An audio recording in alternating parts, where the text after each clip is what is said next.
What was the cultural significance of Bronx block parties in hip-hop?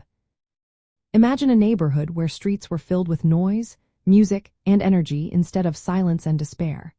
That's what the Bronx block parties brought to life in the early 1970s. These gatherings weren't just parties.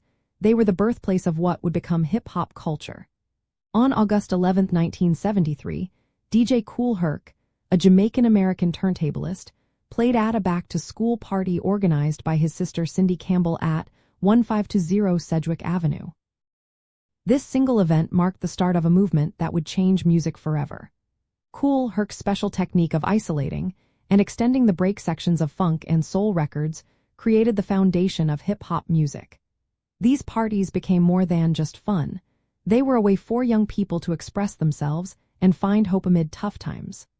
The Bronx in the late 1960s and early 1970s was a neighborhood struggling with urban decay. The Cross-Bronx Expressway had torn through communities, leaving behind empty lots and abandoned buildings. Violence and poverty were common, and gangs fought over turf. The block parties emerged as a way to fight back against this despair.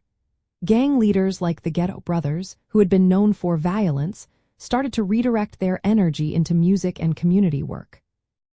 After the death of peace counselor Cornell Black Benji Benjamin, gangs negotiated a truce at the Hoe Avenue Peace meeting in late 1971.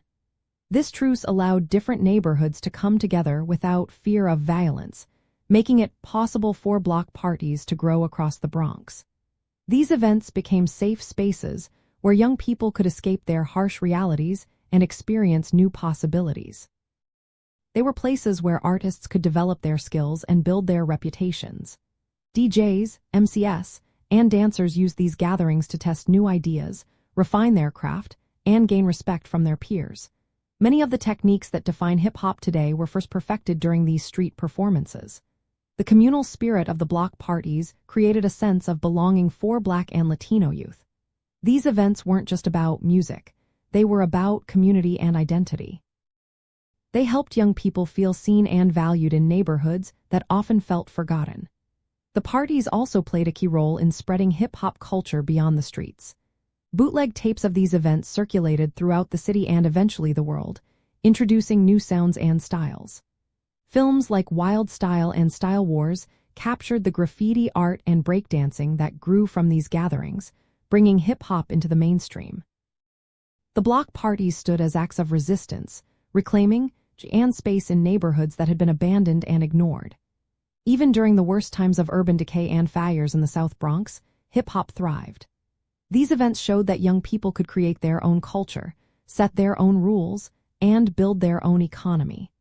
They rejected the idea that their neighborhoods were hopeless and instead proved that creativity and community could flourish despite hardship. The Bronx block parties weren't just about music and dance. They were about healing and hope. They gave a voice to a community that had been silenced and showed the world that even in the toughest places, culture can be born and grow. Without these street gatherings, hip-hop as we know it might never have existed, and the world would have missed out on a movement that continues to influence music, fashion, language, and social change worldwide.